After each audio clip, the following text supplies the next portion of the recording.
certified world-class quality. Gikan sa News Center sa Aksyon Radio. Yari ang mga nagapangulang balita sa syudad sa Bacolod kag probensya sa Negros Occidental. Mga balita lokal, nasyonal, sa Aksyon Balitang Bayan. Numero 1, Aksyon Balitang Bayan. Numero 1, two-time kapisanan ng mga broadcasters. Golden Dove nominee for Best Provincial Newscast. Aksyon Balitang Bayan. Numero 1. Aksyon Balitang Bayan. Numero 1. Kagkaroon ang inyo News Team.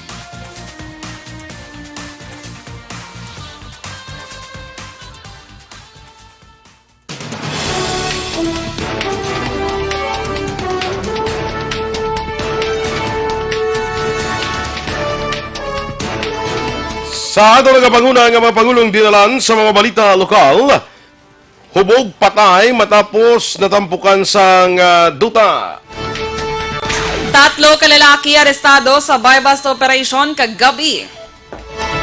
Sa balita nasyonal, Presidente sang ABS-CBN nagpangayo pasaylo kay Presidente Duterte. OFW sa UAE hindi mayong kondisyon bangod sa COVID-19. Mayong aga Bacolod, may gagabilog gabahin sang Western Visayas. Karon nga adlaw Martes, Pebrero 25, 2020. Ang inyong news team, Aksyon Dorel Cabal. Kag-Action Boy Duran, ang mga balita lokal pagkatapos lamang sa na.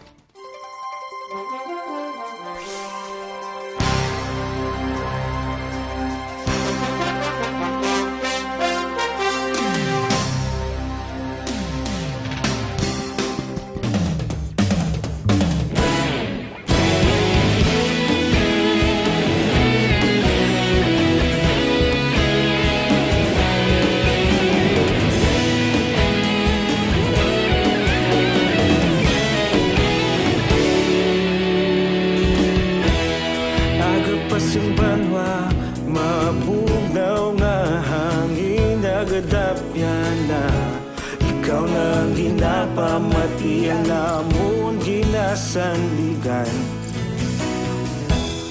Tingog sang probinsya kamatuuran ginapalap na. Minsay nga may dala paglaom kag kasanag. Tinuig na nagligan, ikaw gihapon ang ako nga istasyon. Sa pagbudlak sang adlaw, sa pagtuhaw sang biton. Mga balita nga dala inspirasyon. Aksyon radyo, Bacolod man sa gihapon. Patayon Aksyon radyo, Bacolod saludo sa imo. Patayon Aksyon radyo, salamat kisa pagserbisyo. Patas kag balanse, matuod nga mensahe, wala sang ginadang pilihan. Patayon Aksyon radyo.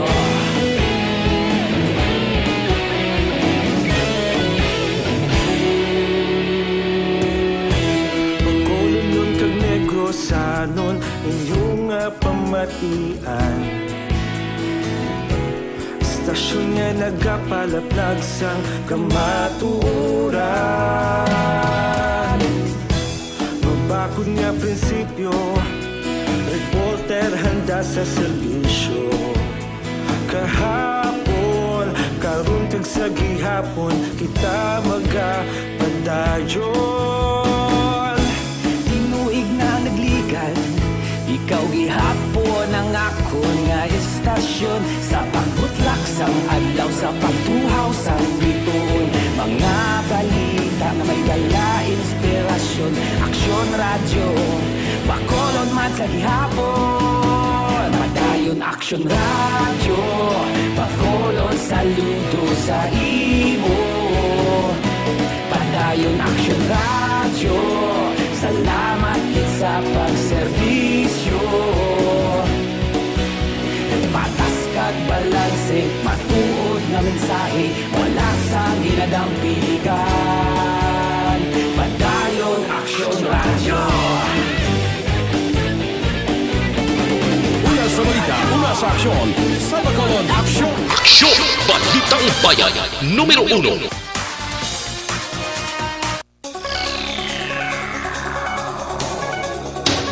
Action Radio Philippines Standard Time, lasay 5. Sa detalye na sa aton mga balita lokal. Patay na sang nasapuan ang isa ka hubog nga lalaki matapos natampukan sang duta. Mga alas 4 ang takna sang kagahon sa itong Sabado, Domingo, Pebrero 23 sa sitio Katilingan, Barangay Orong, Siyudad sang Kamanggalan. Ginkilala ang biktima kay Jomar Villatorres, 31 anyo sa edad, kag residente sang nasambit nga lugar. Sunod kay Corporal Rojan Bandola, investigador sa mga kaso, ginpaig sa pamilya nga sang gabi antes nasapuan si Villatorres, hubog ini nga nagkadto sa igad sa suba, kundiin may gamay nga kinutkutan sa duta, nga ginampangan sa mga kabataan, kag iya ini palapad pa ang kutkot, agon makaigo kag didto nagtulog. Dugang pa natiphag ang duta, rason nga natambukan ang katunga kalawas ang biktima, kaposible pa naigo ang ulo sini sang puga nga amo ang intunaan sa iya kamatayon. Palayag ni Bandola, ginahulat pa ang resulta sang postmortem examination, agon masiguro nga wala sang foul play. Naibaluan nga sa inisyal nga pagpangusisa sa doktor, posible ginatake pa sang high blood si Villatorres. Patay ang 61 anyos nga senior citizen matapos mabungguan sang Ceres bus sa Domingo sang hapon sa tubangan sang Transcom Dalan Araneta, Barangay Tangub, Siyudad sang Bacolod. Ang biktima ang ginkilala ka Agnes Paloma, pumuluyo sa Puro Crossing 8, Barangay Tangub, Siyudad sang Bacolod. Gindala sa Bacolod Adventist Medical Center si Paloma, apa makaligad ang pila ka oras ginbawian sang kabuhi. Ang driver sang bus ang si Reggie Liharso, 38 anyos, ang Barangay Paglaom 1, Banwas sang Binalbagan. Ang voluntaryo naman niya nagsungka sa kapulisan. Kapon sang aga, nakagwa sa custodial facility sang Police Station 8 si Liharso matapos sang 18 oras nga pagkapreso. Sunod kay Police Major Charles Hever, ang hepe sang Police Station 8, nag-alang-alang sa pagtabok si Paloma, rason nga nabungguan siya sang Ceres bus. Dugang pa ni Hever, handa naman ang Vallecar Transit Incorporated nga magbulig sa pamilya sang napatay.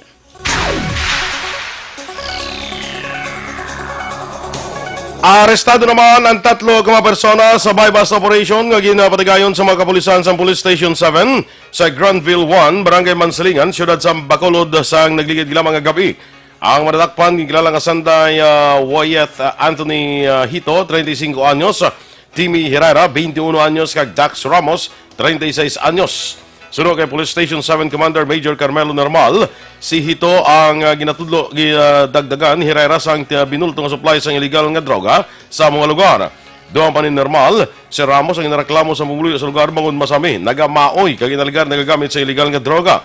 Sa interview sa Action Radio Bacolod, ginako ni Hito kag Herrera nga ila ang mga illegal nga droga, samtang ginpalayag naman ni Ramos nga siya nagagamit sa shabu. Nakuha sa madadakpan isa kadako kag 4 ka palabang nga sachet sa ginasuspetsuhan shabu, tanan ginabulubanta, nagabugat sang 7 ka gramos nga may market value nga 80,000 pesos. Nakuha man sa madadakpan ang 500 pesos sa kwarta, isa ka improvised tutor kag kahita. Preso ko na madadakpan sa custodial facility sa Police Station 7. Epektibo Pebrero 24 kon kahapon nga adlaw Lunes, gid-relieve bilang Chief of Police sang Bayawan City Police Station si Lieutenant Colonel Alfonso Enriquez. Sunod kay Negros Oriental Police Provincial Office Director Colonel Julian Intoma, ang relief order kay Enriquez nagwa tungod sa mga wala na sulbar nga kaso pareho sang shooting incidents nga nagluntad halin Enero tubtob subong nga bulan. Dugang pa ni Intoma si Enriquez nga gin-assign sadtong December 2019 ang napaslawan nga magpamuno sang iya mga kapulisan sa pagsulbar sa mga kaso. Naibaluan umpisa Enero 7 ang na-record nga kaso sang pagpagluthang sa syudad, kalakip na ang damlaglang pagpatay sa retirado nga police kag incumbent councilor nga si Alex Tizon sa nagligad nga semana. Palayag ni Intoma sa 7 ka kaso, isa lamang napasakaan sa kaso. Si Enriquez ang pagabuslan ni Lieutenant Colonel Judy Mar Bonilla sa Mobile Force Company. Ginpahayag man Intoma nga magaserbe ini nga leksyon sa kapulisan nga himo ang ila trabaho ilabi na ang pagkuha sang pagsalig sang mga pumuluyo sa kapulisan. Samtang ginabulgar naman sa Police Station 3 ngayara sa impluensya sa illegal nga droga ang 41 anyos nga lalaki nga naglumpat ini sa flyover dala sa may Barangay Bata, Siyudad sa Bacolod sa tong Domingo sang gabi. Suno kay Lieutenant Colonel Levi Pange, ang officer in charge sa Police Station 3, Luwas na sa katalagman ang nasambit nga persona nga una gindala sang Radiant Rescue Team sa siyudad Santa Lisay sa Corazon Locsin Montelibano Memorial Regional Hospital diri sa siyudad sang Bacolod. Bali ang tiil kag hawak sang nasambit nga lalaki sa paglumpat sa ginabanta may katason nga 10 to 15 metros sa among flyover. Ginsugata sa rally protesta sa mga progresibo nga grupo ang pagdumdum sa ka-34 katuig sa EDSA People Power Revolution nga ginpatigan sa Fountain of Justice. Sunod kay Bayan Negros Deputy Secretary General Erenio Longinos ini nga pagsaulog ang ginupdan sang mabaskog nga protesta tungod sa pagkaligad sa 34 katuig liwat ginbuhi sa administrasyon ni Presidente Rodrigo Duterte ang diktadorya nga pagdumala sa adto ni anay Presidente Ferdinand Marcos. Dugang pa ni Longinos pila sa ilang nakitaan indikasyon sang pagbalik sang diktadorya nga panggobyerno amo ang pagpahipos sa pumuluyo pagi sa pagpatuman sang martial law sa Mindanao, de facto martial law sa Visayas kag Luzon kag pag-militarize sa mga ahensya sang gobyerno. Tungod sini nagapanawagan sila nga palayason si Duterte para mauntat ang mga saki sang palakat sa pungsod. Action Radio Philippines Standard Time, lasais 12. Sa ato naman mag-aksyon nga nagaproblema sa mga bukol blang nga nagatubo sa inyong alawas. Sis na kung tumor, hindi na pagpadugaya, hindi pagpabayi para hindi na magmalignant. Mag-inom na sang Santon Plus Herbal Capsule. Sunod sa mga eksperto, ini Santon Plus Herbal Capsule magatunaw sa mga breast cyst, myoma, bukol sa ovary, bukol sa baga, goiter, kag iban pa. Ang Santon Plus Herbal Capsule ang makabulig man para nga hindi matubuan, hindi kita dali matubuan sining mga bukol-bukol, cyst kag iban pa nga mga balatian. Santon Plus Herbal Capsule ang mabakal naton sa mabutika tag 12 pesos lang.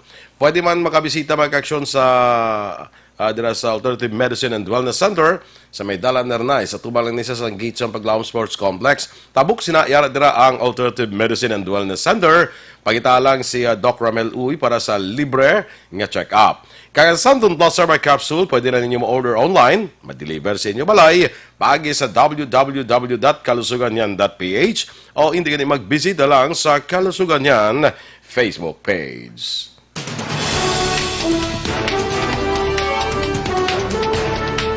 Akong presidente sang ABS-CBN, nagpangayo pa saylo sa kay Presidente Duterte. Samtang OFW sa United Arab Emirates, hindi maayo kuno ang kondisyon bangod sa COVID-19. Ang mga balita nasyonal sa pagbalik sa aksyon, Balitang Bayan, numero 1.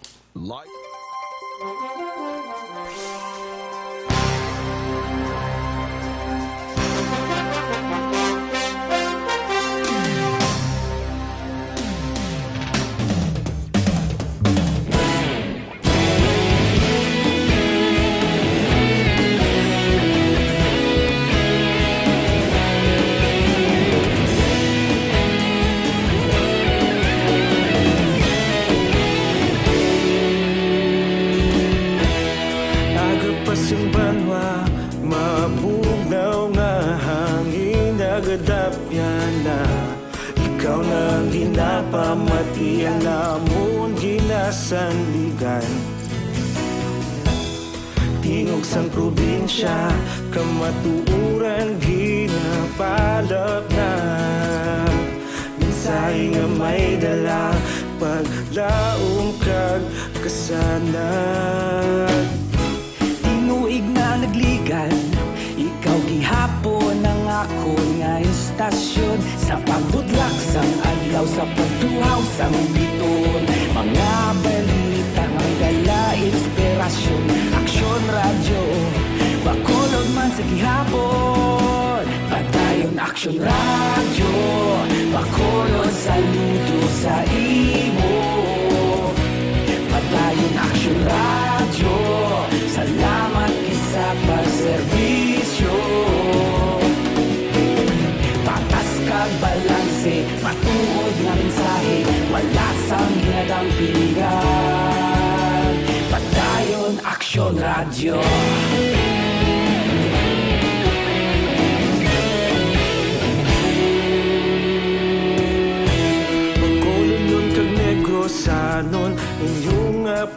kapian. Istasyon niya nagapalaplag sang kamaturan. Mabakod nga prinsipyo, reporter handa sa serbisyo. Kahapon, karon kag sa gihapon, kita magapadayon. Tinuig na naglikan, ikaw gihapon ang akon nga estasyon. Sa pagbutlak sang adlaw, sa pagtuhaw sang bituon, mga balita na may dala inspirasyon. Aksyon radyo, bakolon man sa gihapon. Padayon aksyon radyo, bakolon saludo sa imo. Padayon aksyon radyo, salamat kit sa pagserbisyo. Patas kag balanse, matuod na mensahe, wala sang ginadampikan. Padayon aksyon radyo. Una sa balita, una sa aksyon, sa Bacolod Aksyon Radio. Una sa balita, una sa aksyon, sa Bacolod Aksyon Radio. Ikaulog na na'y sabisan ano ang kalintangan. Responsable na pagbalita, pagdayon na ipalak na. Malasig pero sigurado, aksyon na may dala pagpalanggan.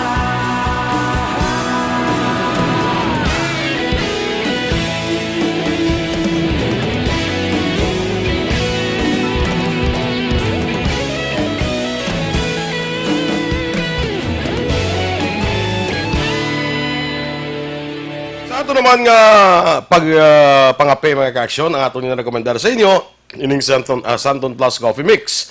Ang Santon Plus Coffee Mix, ang himo ini sa Santon, soya, kag malunggay, kag iban pa nga medicinal herb. Nagabulig ni sa panubo sa aton nga bad cholesterol, nagatinlo sa aton colon na kontinai, likaw kita sa colon cancer.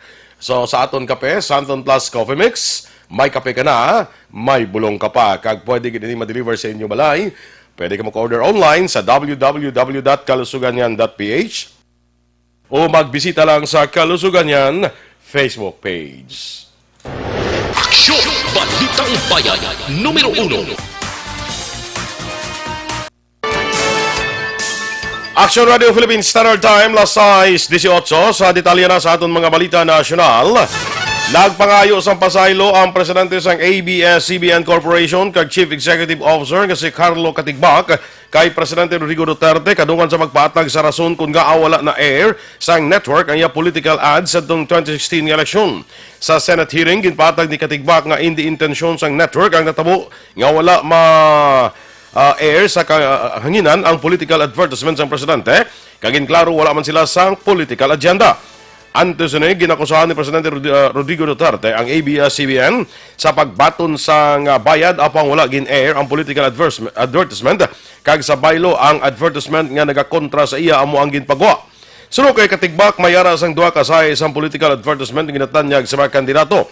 Ang isa para sa mga national advertisement nga malantaw ini sa bugos nga pungsod, samtang ang isa amo ang local advertisement nga makita ini sa kada probinsya kag ini amo ang nakaangkon sa problema tungod na paslawan ang network nga ma-air ang balor 7 milyones pesos nga spots sa 65 milyones pesos nga bayad. Duha pa ni Katigbak nga sa ila polisa, tanan nga advertisement ang ginapaagi sa first come first serve basis kag maramo na nga advertisement ang nakalinya antes nagkuha sang slots ang presidente. Ginduha pa ni Katigbak nga sa 7 milyones pesos nga balor sa advertisement nga wala ma-air, nakatag sang refund ang network sang masobra 4 milyones pesos kag ini ang ginbaton man. Ang 2.6 milyones pesos ang wala na ginbaton sang presidente kag sa among issue ginakon ni man ni Katigbak ang ila kapaslawan nga magbalik sang refund sa gintalana nga panahon.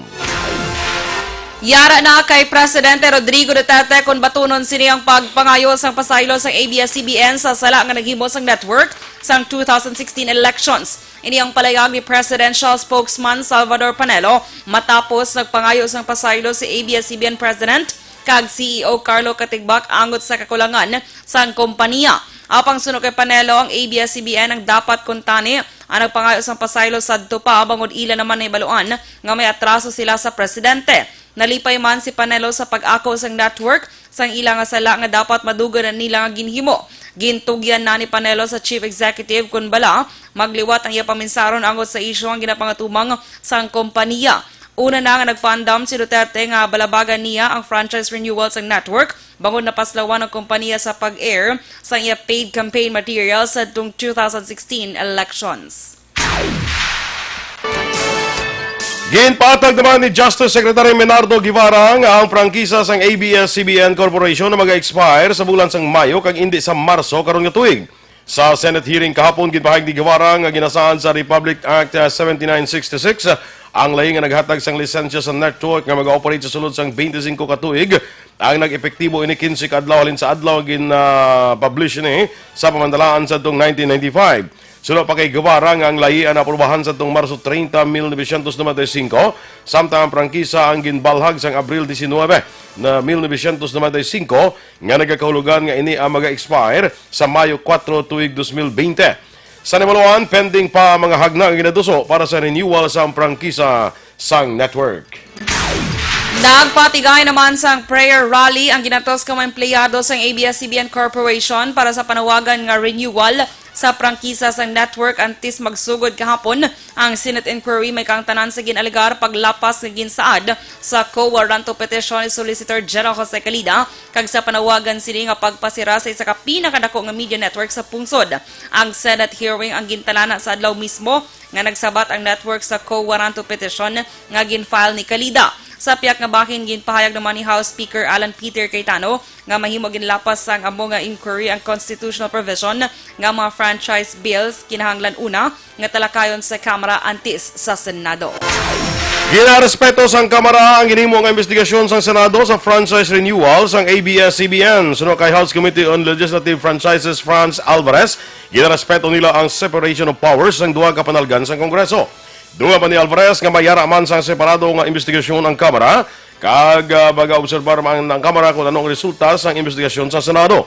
Ginpahayag pa ni Alvarez nga wala man sang pressure sa Kamara ang ginhimo nga public hearing sang Senado nga may kaangot sa franchise renewal sang broadcast network.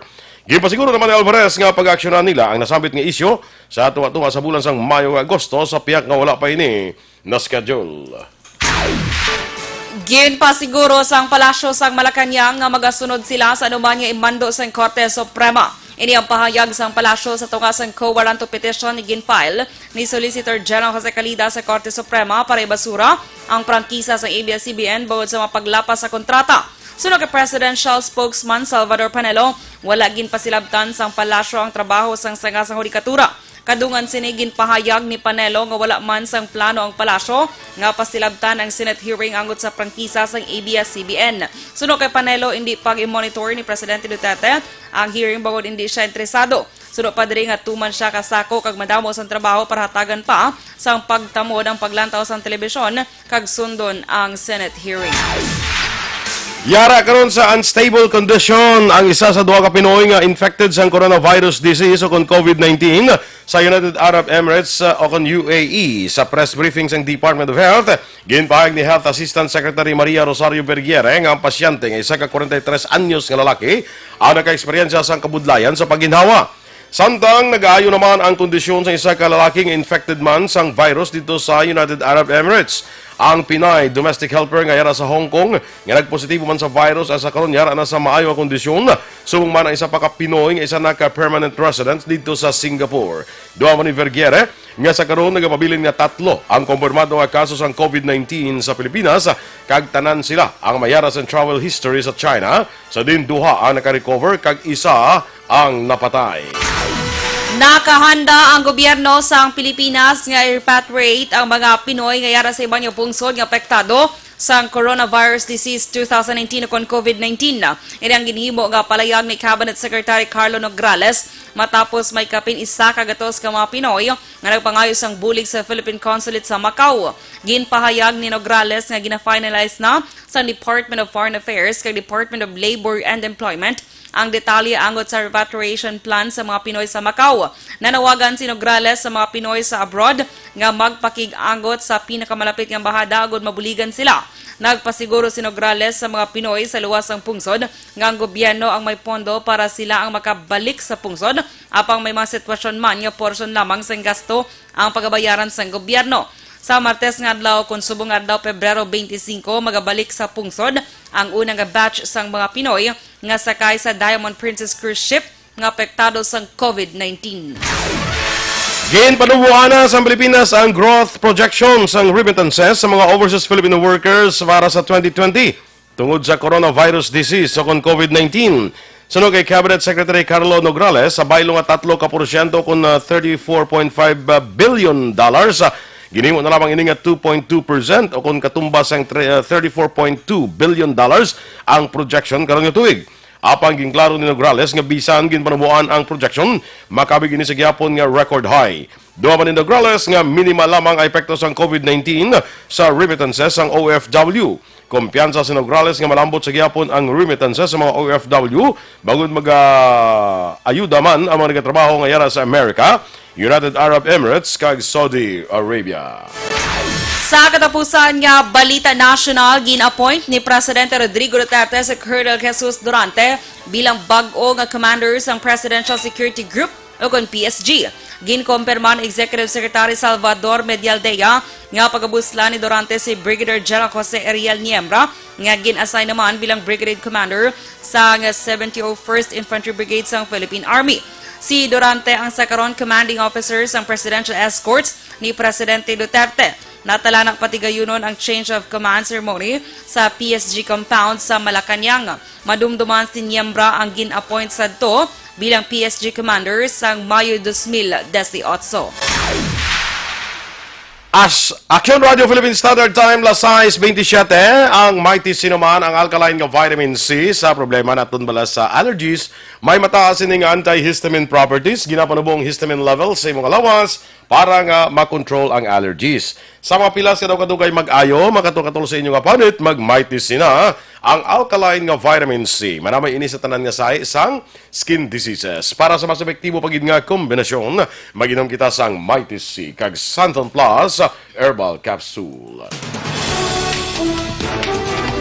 Inyong ipamatiyan aton mga balita diri sa Aksyon Balitang Bayan numero 1. Standby na sa Action Report, second portion. Upod kay Aksyon, Fred Salanga. Balik kayo kita sa Action Balita Morning Edition. Upod ka po sa inyo News Team. Aksyon Dorel Kabat. Kag-Action Boy Dran, una sa balita, una sa aksyon. Sa Bacolod Aksyon Radio. Serbisyo publiko. Sa Bacolod, Aksyon Radio.